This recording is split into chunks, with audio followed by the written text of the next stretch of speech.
Bonsoir les Insoumis, bienvenue à Manchester. Nous sommes très heureux de recevoir ce soir Olivier Thonot, qui est le candidat de la France Insoumise dans la 3e circonscription des Français de l'étranger. Exactement. Olivier est arrivé, figurez-vous, avec 1 heure de retard. C'est vrai. Je pense qu'il va commencer par s'excuser et puis pour nous expliquer un petit peu pourquoi il est arrivé 1 heure en retard, parce que figurez-vous qu'il y a de la politique dans cette anecdote. Exactement. Je ne vais pas du tout m'excuser, je vais me plaindre et vociférer. Je suis arrivé en retard à cause du dysfonctionnement délirant des trains anglais. C'est quand même rigolo puisque ce matin même, j'ai posté une vidéo où j'expliquais les conséquences de la privatisation des transports ferroviaires en Angleterre et le fait que ça avait complètement désorganisé les services, que le réseau était dans un état épouvantable, que du coup il y avait des dysfonctionnements pas possibles à chaque fois, les trains se marchent sur les pieds les uns des autres, etc. etc. Total, aujourd'hui même, je suis parti de Cambridge pour aller à Leicester et ce train-là était en retard. Fort heureusement, la correspondance de Leicester à Sheffield était également en retard, ce qui fait que j'ai réussi à l'avoir. Mais mine de rien, le retard s'accumulait. Et arrivé à Sheffield, par contre, j'ai vu partir devant moi, puisqu'il était sur le quai d'en face, le train de Sheffield à Manchester. Alors j'étais dégoûté et je me disais, bon, j'aurais 35 minutes de retard parce que le suivant partait 35 minutes après, mais le suivant avait lui-même 20 minutes de retard. Ce qui fait qu'au total, j'ai quand même dépensé 80 livres pour faire 250 bornes, hein, le tout avec 1 heure de retard. L'autre solution, qui aurait été plus sûre, il faut bien l'avouer, c'était de faire Cambridge-Londres, Londres-Manchester, parce que l'Angleterre aussi est un pays très centralisé. Mais là, quand même, pour faire le tout petit trajet, finalement, de Cambridge à Manchester, ça coûtait 220 livres. Et comme on n'a pas des fonds infinis de campagne, j'avais cru à la correspondance par l'extérieur, et voilà le résultat. Donc, oui, désolé quand même, parce que vous m'avez beaucoup attendu, et ravi d'être là.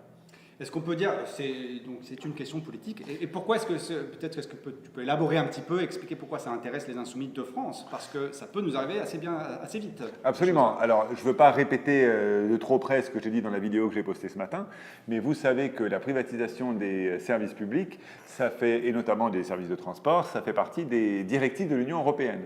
En 2013 a été rédigé le 4e paquet ferroviaire européen qui vise à ouvrir à la concurrence les transports de passagers. Et ce 4e paquet ferroviaire a été adopté en mars 2016. Donc normalement, l'application, c'est pour bientôt.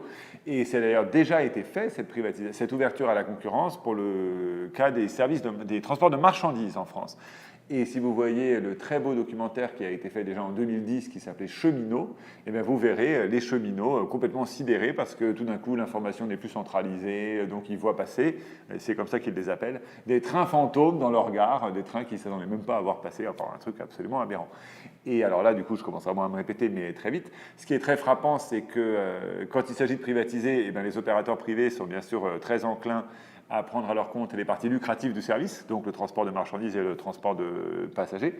Mais par contre, pour les parties non lucratives comme l'entretien du réseau, Tintin. Et du coup, en Angleterre, c'est l'État qui paye le prix des infrastructures et c'est les privés qui ramassent les bénéfices de l'exploitation.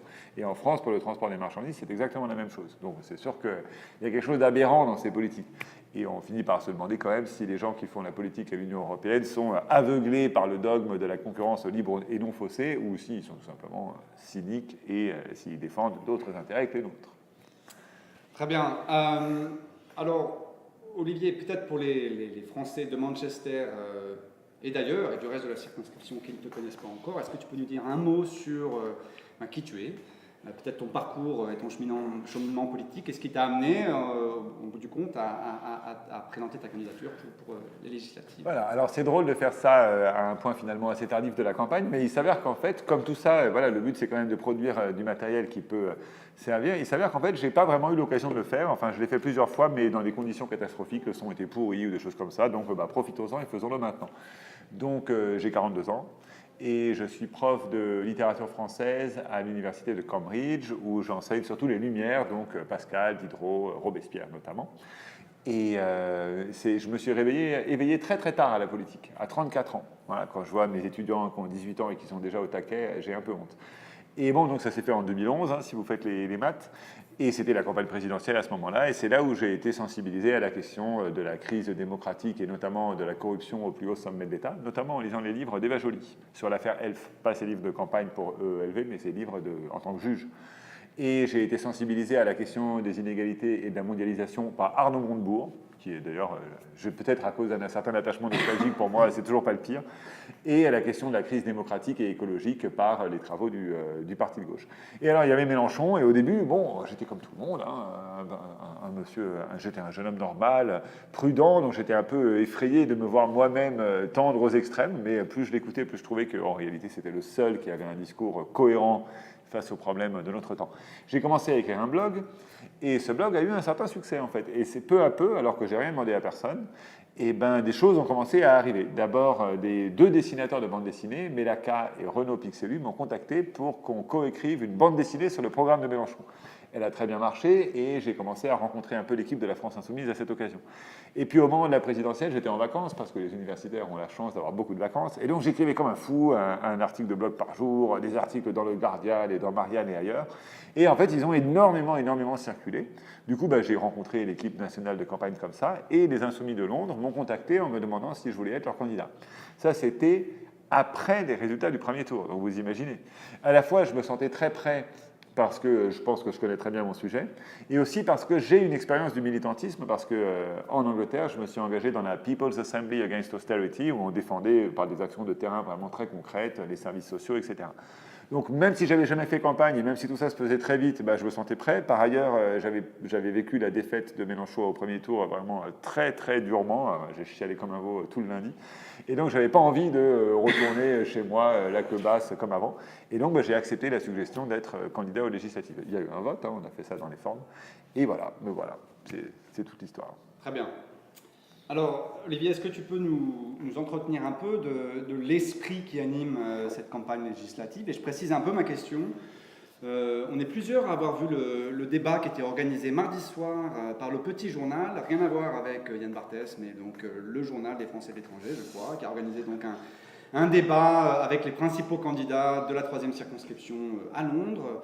Et moi, ça m'a laissé vraiment une très mauvaise impression d'un débat qui volait vraiment au ras des pâquerettes, qui manquait foncièrement de hauteur, et puis surtout de candidats qui avaient vraiment une vision très clientéliste de l'élection, qui parlaient de tout petits soucis de Français de Londres notamment, des frais d'inscription pour le lycée Charles de Gaulle à Londres, des choses qui sont certes importantes, mais enfin qui manquent de richesse, de hauteur, de charpente.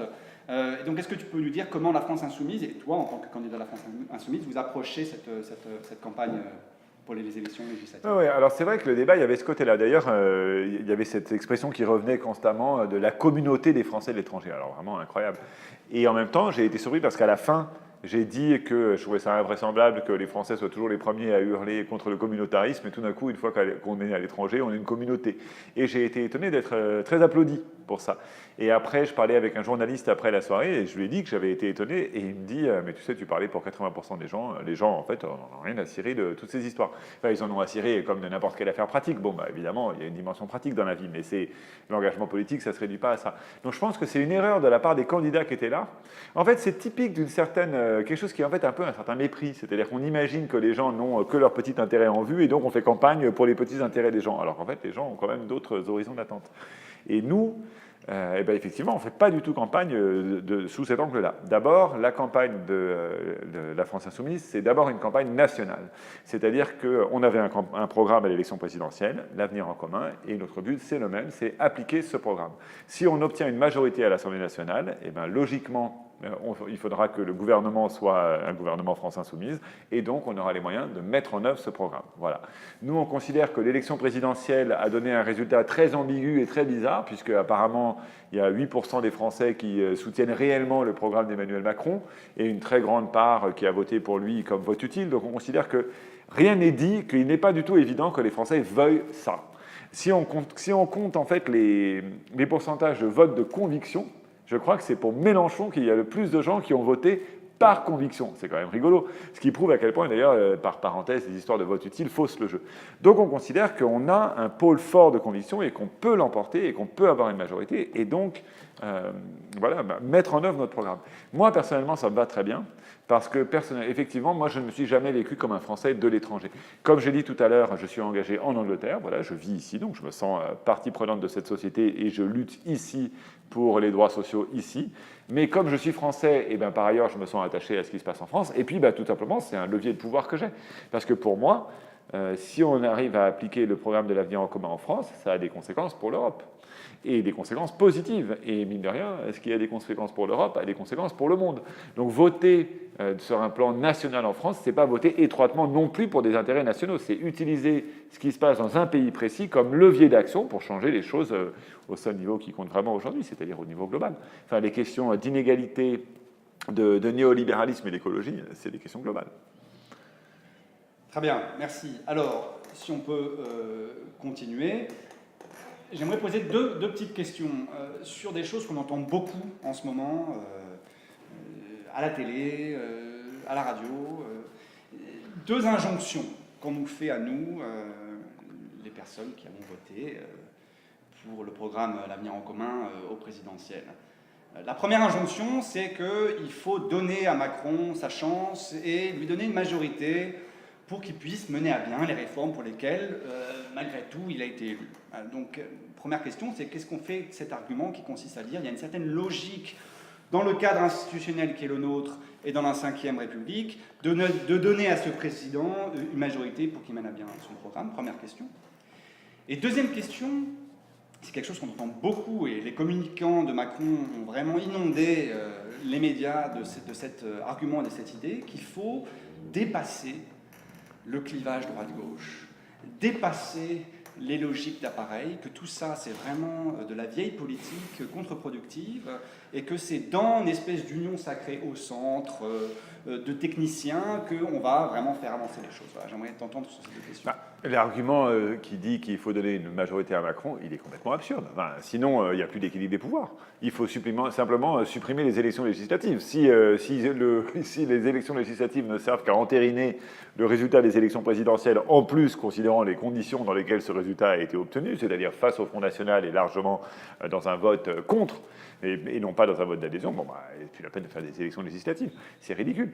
Et tout ça, ça repose sur l'idée que ça va peut-être marcher. Laissez-lui une chance. Mais une chance de quoi? Une chance de mettre en application son programme. Mais nous, on est convaincus que ce programme ne va pas marcher. Il faut quand même être clair sur le fait que les politiques que propose Macron, c'est la continuité des politiques de François Hollande, c'est-à-dire dérégulation, flexibilisation. Là, il a été rencontré le gouvernement allemand à Berlin, et il a été très très clair sur le fait que, c'est Bruno Le Maire qui a été à Berlin, et Bruno Le Maire a dit oui, on va respecter les objectifs de déficit, oui, on va rentrer dans les clous, et Macron avait toujours été clair là-dessus, il disait que la France devait être crédible au niveau européen, et pour lui, crédible, ça voulait dire respecter ses engagements tels qu'ils existent déjà. Nous, on pense que les traités européens sont complètement destructeurs et condamnent à des politiques contre-productives, on pense que la politique de casse sociale, de flexibilisation à outrance, elle est non seulement d'une violence extrême pour les gens, mais en plus économiquement contre-productif. Donc on n'a pas à laisser une chance à ça. On joue nos cartes dans le cadre des institutions. Il y a des élections législatives. Si on les gagne, voilà, c'est ça qui donnera la légitimité à un gouvernement. Après tout, c'est quand même le vote du Parlement qui donne la légitimité à un gouvernement. Puisque c'est le Parlement qui doit sanctionner, qui doit agréer le gouvernement. La deuxième question, qu'est-ce que c'était déjà? C'était, le centre. Oui. Il faut dépasser les deux clivages. Oui, c'est ça, mais ça, c'est complètement aberrant. On voit bien que ça, aujourd'hui, les étiquettes droite-gauche n'ont plus beaucoup de sens. Quand on voit, par exemple, que le Parti socialiste ne sait tout simplement plus où il habite. Alors, il se dit de gauche, voilà, ils se diront tous de gauche, mais ils pourraient aussi bien aller avec nous qu'avec... Enfin, en fait, ils n'iront pas, mais théoriquement, on les voit aussi bien avec nous qu'avec Macron. Il y a une sorte de flottement, voilà, comme ça. Mais le clivage droite-gauche, c'est pas un truc subjectif, c'est pas une affaire d'étiquette. Enfin, la distinction capital-travail, elle est quand même réelle, c'est pas du vent. Voilà. Et de la même façon, la question de savoir qui commande, à qui revient le pouvoir, est-ce qu'il faut que le pouvoir revienne à des experts mandatés par des oligarques ou aux gens, si on a chacun le droit d'avoir une décision sur nos vies, ça c'est pas quelque chose qu'on peut dépasser, c'est une question qu'il faut trancher. Voilà, il y a des enjeux dans la vie d'une société qu'il faut trancher. On ne peut pas dépasser les conflits, au bout d'un moment c'est ridicule. Alors, et quid des partis politiques alors? D'abord, c'est une question qu'on me pose assez souvent. Qu'est-ce que la France insoumise? Est-ce un mouvement? Est-ce un parti politique? Et faut-il dépasser la forme du parti politique? Ça, c'est une très bonne question. Ce qui est rigolo, c'est que quand on regarde pourquoi la Ve République dysfonctionne, on dit souvent la monarchie présidentielle, voilà, du coup le président est tout puissant et impose sa volonté au Premier ministre qui impose sa volonté au Parlement. Ce n'est pas tout à fait vrai, parce que quand même, institutionnellement, le Parlement a du pouvoir. Le Parlement peut voter les lois, évidemment, et en cas de 49.3, il peut faire tomber le gouvernement s'il le veut. Pourquoi le Parlement n'exerce-t-il pas son pouvoir? C'est à cause des partis politiques. C'est-à-dire que les parlementaires sont enrégimentés dans des partis politiques, et eux font carrière. Leur investiture aux élections suivantes dépendent du parti. Le parti, il est en général celui du gouvernement. Et donc, par exemple, pendant 5 ans, je suis sûr qu'il y a beaucoup de parlementaires socialistes qui, en réalité, n'avaient aucune envie de voir ni l'ANI, ni le CICE, ni la loi El Khomri, etc., qui ont voté le doigt sur la couture du pantalon parce que le parti les tenait à la gorge. Et là, on touche à un problème qui était très débattu avant. Par exemple, Simone Veil, la philosophe, pas la ministre, a écrit un très beau texte sur la suppression des partis politiques. Avant, on a été très conscient de ce problème que posent des partis politiques qui sont généralement les institutions les moins démocratiques qu'on puisse imaginer, comme acteur principal de la vie d'une démocratie. Donc, alors ça c'est une des façons de poser le problème des partis politiques. Et justement, la France insoumise, c'est intéressant de ce point de vue-là parce que ça garde les aspects intéressants du parti politique, c'est-à-dire un endroit où on cogite beaucoup, un endroit où il y a quand même des structures décisionnelles qui font qu'à la fin on peut arriver à un projet. Mais par exemple, les candidats sont investis par la base. Moi, j'ai été investi à la demande des insoumis d'Angleterre et après un vote par tous les insoumis de la circonscription. Je n'avais pas de compte à rendre à la direction. Voilà, donc je ne me sens pas comme ça lié. Et alors, je prends un exemple très simple. Nous, comme on est justement dans une désignation des candidats très horizontale. Et par contre, évidemment, du coup, il y a un risque, puisque la France insoumise n'est pas un parti à proprement parler, c'est un mouvement. Moi, je me dis insoumis, mais je n'ai pas de carte. J'ai demandé la permission à personne pour me dire insoumis. J'ai juste dit, je suis insoumis. Alors, chacun fait son groupe d'insoumis et investit son candidat. Évidemment, ça pose quand même un problème. Il y a un risque. Imaginons qu'une bande de fachos décide de s'appeler insoumis et présente leur candidat, ça nous poserait un problème. Donc, comme il faut quand même qu'il y ait une cohérence, on demande aux candidats insoumis de signer une charte et de s'engager à voter avec le groupe. Il y a une solidarité parlementaire. Mais ça, c'est intéressant parce qu'on signe 2 choses. On signe une charte qui est qu'on s'engage à défendre le programme Avenir en commun et un engagement de solidarité parlementaire. Imaginons que je me trouve au Parlement et qu'à un moment, ça m'étonnerait, mais que le groupe parlementaire, le gouvernement insoumis trahisse comme a trahi le gouvernement Hollande, je serais quelque part tenu par la discipline parlementaire. Mais je dirais, désolé, j'ai aussi signé la charte programmatique, et donc entre 2 serments, je considère que je romps la discipline parlementaire si la discipline parlementaire elle-même m'oblige à rompre le premier serment. Et étant donné que je ne dois ma nomination à personne, sinon à la base, je me sentirais tout à fait conscient pour faire ça. Voilà, le fait de rénover les procédures de la façon dont vivent les partis, c'est aussi une partie essentielle de redonner de l'air à la politique, même dans le cadre des institutions de la Ve République, dont, de toute façon, il faut quand même sortir au bout d'un moment, évidemment. Je rebondis sur cette idée de renouvellement de la vie politique. On nous a vendu le nouveau gouvernement Macron comme étant un changement radical de génération, de visage, de façon de faire la politique. Et donc j'aimerais t'entendre, peut-être entendre tes premières impressions sur le premier gouvernement Macron et sur ce qu'il nous dit du projet du président. Et au fond, ça met les choses très au clair. Je dois dire d'abord que, d'abord, j'aurais pu le dire avant, mais c'est quand même une chose un peu exceptionnelle d'avoir des bières pendant une interview. Mais comme je passe de 5 heures, je sors de 5 heures dans des trains surchauffés, et c'était quand même un vrai plaisir de pouvoir se rafraîchir. Donc je bois une gorgée et je réponds. Alors, le renouvellement. Au fond, là, tout est clair. Alors il y a 2 façons dont on peut analyser le gouvernement Macron. L'une, c'est le mode stratégique. Et c'est tout à fait important. Il y a la façon dont, en prenant un mec de droite, il désarme l'opposition de droite, en prenant des mecs de gauche, il désarme le Parti socialiste. Donc, alors là, de fait, c'est brillant stratège, mais les autres, ils ne savent plus où ils habitent. C'est absolument affolant, quoi. Mais il y a une autre chose qui est que, honnêtement, il ne faut pas non plus sous-estimer Macron, ni le traiter trop vite d'imposteur, etc. Je ne sais pas si vous avez regardé son interview de 3 heures à Mediapart, entre les 2 tours. C'était quand même étonnant parce que ce type que je trouve vraiment répugnant et horripilant dans ses meetings était là tout à fait intéressant et même sympathique. On aurait envie qu'il soit là ce soir et qu'on puisse discuter avec lui à bâton rompu de sa conception de la politique. En tout cas, du coup, on voyait sa conception de la politique très clairement. C'est un libéral libertaire. C'est-à-dire qu'au niveau des valeurs sociales, eh ben, voilà, au moins, il faut au moins lui reconnaître ça. Voilà, il n'est pas hystérique à propos des musulmans, il n'est pas homophobe, il n'est pas antisémite, il est plutôt ouvert. D'ailleurs, il a une vie de famille un peu lui-même non conventionnelle, voilà. Et donc voilà, ça c'est ce qui, au fond, de toute façon, la gauche, le centre-gauche, c'est tout ce qui lui reste de toute façon depuis longtemps. Donc bon, bah là, il a trouvé des ministres qui lui convenaient. Par contre, économiquement, c'est un homme de droite. Voilà, c'est un homme de droite. Et donc, bah, forcément, au niveau économique, ces ministres sont de droite. Et là où c'est quand même rigolo, c'est que ces ministres de droite, eux, ont pris des positions socialement extrêmement conservatrices. Alors, je suppose que le deal entre eux, c'est qu'ils mettent sous le boisseau leur conservatisme moral et se contentent d'appliquer leur droitisme économique pendant que les mecs de gauche, par contre, font leur truc voilà, sur le plan social. Finalement, c'est assez cohérent. Très bien. Alors, je crois qu'on a bien compris que l'esprit de la campagne, ce n'était pas de parler exclusivement aux petits soucis des Français de l'étranger, mais néanmoins, j'aimerais quand même qu'on pose la question de savoir ce que le programme L'Avenir en commun a à dire aux Français de l'étranger, peut-être aux Français de cette circonscription. Et peut-être j'aimerais t'entendre sur une mesure en particulier qui a été assez mal comprise, et j'ai beaucoup débattu de moi de cette question, c'est la question de l'impôt universel. Voilà. Si tu as beaucoup débattu sur cette question, après tout, il n'y a pas de raison que je monopolise la parole, est-ce que tu veux me dire comment toi tu l'as comprise et comment tu l'as défendue ou au contraire, pourquoi elle t'a troublé? Alors, bon, moi je l'ai compris comme une mesure de justice sociale, c'est-à-dire avant tout une mesure qui cherche à aller lutter contre le phénomène de l'évasion fiscale, des Français qui vont établir une résidence fiscale à l'étranger pour la simple raison qu'ils ne veulent pas payer d'impôts en France. Et donc c'est un problème, c'est un énorme manque à gagner pour l'État français. Et donc il y a plein de choses qu'on devrait pouvoir faire, qu'on ne peut pas faire parce que ces gens-là ne contribuent pas par l'impôt. Donc ça n'est pas une mesure punitive, c'est souvent ce que je réponds, c'est que c'est pas fait pour nous punir nous, on n'est pas puni par ce qu'on vit à l'étranger, c'est pas du tout la question, il s'agit simplement d'aller chercher, de régler un problème. Le problème de l'évasion fiscale, c'est la première chose que je réponds.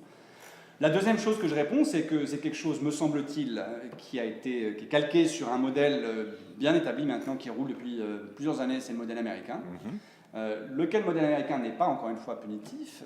Il est à tel point pas punitif qu'il y a plein de règles, c'est assez technique, c'est assez compliqué, mais pour avoir regardé les choses d'un peu plus près, ce que je dis, c'est qu'en gros, si on gagne moins de 80 000 dollars américains par an aux États-Unis, on n'est en gros pas soumis à l'impôt. Bien sûr. Voilà. C'est pas fait pour aller chercher l'immense majorité des gens. Évidemment. On ne va pas leur chercher des poux, c'est pas l'idée. C'est vraiment pour aller chercher les très riches qui s'exilent pour des raisons purement fiscales et leur demander de contribuer comme ils le devraient. Voilà. Donc, les gens au Royaume-Uni ont eu un peu peur. Il y a pas mal de gens dans mon entourage qui ont eu un peu peur. Je les rassure, si j'ai bien compris l'esprit de la mesure, et pour avoir un petit peu regardé le modèle qui est le modèle américain, je pense qu'autour de cette table, on ne sera pas concerné.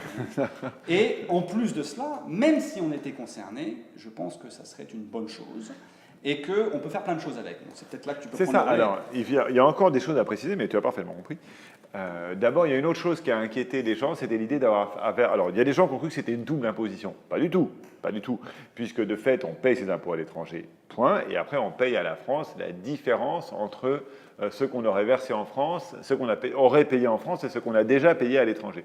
Sachant, comme tu l'as dit, que de toute façon, cette différence, ça sera a priori inexistante. Mais en tout cas, il n'a jamais été question de payer des impôts français en plus des impôts qu'on paye à l'étranger. Deuxièmement, d'un point de vue paperassier et tracassier, moi, j'ai entendu des gens qui avaient peur d'avoir à faire une double déclaration, enfin 2 déclarations d'impôts. Mais ce n'est pas du tout le cas. En réalité, vous envoyez au fisc français la déclaration d'impôt que vous avez fait dans votre pays de résidence, et à partir de là, c'est le fisc qui se débrouille. C'est le fisc qui, il a tout sur le papier, il a vos revenus, etc. Il calcule ce que ça aurait donné en France, et après, c'est lui qui vous recontacte en disant vous devez quelque chose ou vous devez rien. Alors, donc, il n'y a donc pas d'embarras administratif. Troisièmement, quand on pense à cette différence d'imposition, on se dit souvent, oui, mais dans des pays, par exemple, comme l'Angleterre, on paye moins d'impôts qu'en France, donc il y aura une différence. Mais il faut quand même se rappeler que le programme de la France Insoumise inclut une grande réforme fiscale, où au lieu d'avoir 5 tranches d'impôts sur le revenu, on en a 14, et que selon cette réforme fiscale, tout individu payant moins de 4 000 € par mois paye moins d'impôts avec nous. Et toute couple gagnant ensemble moins de 7 500 € par mois paye moins d'impôts avec nous. Donc en réalité, comme les impôts en France seront plus bas, si vous êtes dans les critères, forcément la différence sera d'autant minorée. De surcroît, on est bien sûr, comme tu as parfaitement raison, l'idée n'est pas du tout de punir les Français qui vivent à l'étranger normalement. On est tout à fait conscient qu'évidemment les coûts ne sont pas les mêmes. Par exemple, en Angleterre, on va devoir payer beaucoup pour l'éducation. On paye moins d'impôts, mais on doit payer l'éducation de ses gosses, et on paye moins d'impôts, mais il y a plus de choses dans la santé qu'on doit payer par soi-même. Si je peux me permettre, juste pour être un tout petit peu concret, j'ai 2 enfants qui sont scolarisés dans les écoles anglaises. Mon dernier a 2 ans, il est à la crèche, l'équivalent de crèche. Faut que les gens sachent que ça me coûte 1 500 € par mois. Incroyable. Pour inscrire à temps plein mon enfant 1 500, c'est encore pire que je croyais. Donc, sachant que c'est même pas vrai qu'on paye moins d'impôts sur le revenu au Royaume-Uni. Hein. Les charges sont moins élevées. Mais l'impôt sur le revenu, pour la majorité des Français du Royaume-Uni, qui gagnent entre, disons, 1 500 et 3 000 livres sterling, 3 livres, c'est déjà beaucoup, hein, par mois, en réalité, on est imposé à peu près au même niveau en France. Donc l'impôt sur le revenu n'est même pas plus bas au Royaume-Uni. Voilà, donc il y a beaucoup de mythes sur la fiscalité au Royaume-Uni. Toujours est-il que donc, comme on est conscient justement du fric, où on n'est même pas forcé d'avoir tous les chiffres, mais on sait qu'il y a ces différences de situation, et donc on est tout à fait prêt à inclure le coût de la vie dans le calcul de l'impôt universel. C'est-à-dire par exemple de décompter des revenus, les frais d'éducation et les frais de santé. Ça c'est pareil, c'est de la technique, mais effectivement quand on se rappelle de l'objectif initial de la mesure qui est de mettre fin à l'évasion fiscale, à l'optimisation fiscale, et voilà, ça vaut bien un petit effort technique. Et par ailleurs, à ça, à mon avis, il faut ajouter des choses. Vous connaissez la phrase célèbre qui était au cœur de la Révolution anglaise de 1688, puis de la Révolution américaine et de la Révolution française, « No taxation without representation ». Et pas de taxation sans représentation. C'est-à-dire les gens payaient des impôts, ils disaient je paye des impôts, j'ai droit à la représentation politique. Inversement, nous, on est pour l'idée qu'il n'y a pas de représentation sans taxation. Et d'ailleurs, dans le programme de Mélenchon, tout le monde paye quelque chose. Même les plus bas revenus payent quelque chose. En réalité, attention, aujourd'hui, tout le monde paye déjà quelque chose. Hein, parce que quand on est chômeur ou en dessous des seuils d'imposition, on paye la TVA. Hein, on paye tous les impôts indirects. Donc tout le monde paye l'impôt. Mais il y a une idée comme ça d'un euro même symbolique qui en fait donne un droit. C'est-à-dire qu'une fois que vous avez payé l'impôt, vous pouvez arriver et dire maintenant j'ai droit à la parole. Voilà. Et pour moi, comme député des Français de l'étranger, le fait que les Français de l'étranger tombent sous l'impôt français, même s'ils ne payent pas, le fait qu'ils soient symboliquement réintégrés dans le calcul, ça leur donne une place différente. Ça change la perception qu'on a d'eux et ça change leur rapport à la France. Donc quelque part, ça me donne pour moi une certaine force au moment de défendre leurs droits. Par ailleurs, il faut quand même bien se rendre compte d'une chose, c'est que les Français de l'étranger qui ont, comme on l'a vu parfois au débat, ils ont des besoins spécifiques, et alors on pourrait rentrer dans le détail, voilà, c'est quand même rigolo, parce que s'il y a des gens qui se reposent sur l'État, c'est bien les Français de l'étranger. Tout ce que la France peut faire pour les Français de l'étranger, c'est via l'État. C'est via les consulats, le financement des écoles du samedi matin pour l'enseignement bilingue, etc., etc. Et donc, s'il y a une catégorie de Français qui est intéressée à ce que l'État rentre dans ses billes en combattant l'évasion fiscale, c'est bien les Français de l'étranger. Quelque part, il y a quelque chose d'aberrant. Donc moi, d'une part, je n'étais pas intéressé par une perspective étroite et clientéliste, parce que j'ai d'autres chats à fouetter, comme la crise écologique, les inégalités, etc., etc. Mais d'autre part, quand j'entendais les autres candidats faire toutes ces petites promesses, etc., je me disais, mais les mecs, vous êtes tous à promettre de tailler dans les dépenses publiques, réduire les budgets, renvoyer des fonctionnaires. Alors, vous n'avez rien à promettre aux Français de l'étranger, si c'est ça. On ne peut pas imaginer que quand Emmanuel Macron veut faire 120 milliards 60 milliards d'économies et renvoyer par an, et diminuer de 120 000 le nombre de fonctionnaires, le ministre des Français de l'étranger vienne dire oui, mais pas chez les Français de l'étranger.